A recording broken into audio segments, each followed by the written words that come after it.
معانا، ندهن وشه كده بس بالراحة اهو. حطيته انا في الفرن اهو بيستوي.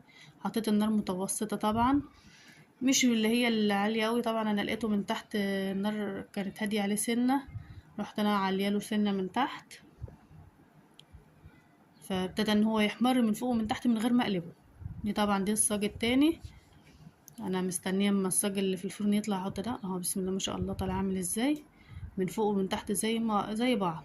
والفطيره بتبقى مرمشه من بره ومن قلبها طري وجميل وهش وحلو جدا اهو. مستوي من قلبه اهو. بسيبها على جنب تهدى شويه اهو. بسم الله ما شاء الله كده سويت انا صاجين اهوت. ده 3 صيجان كمان، فاضل صاج في الفرن.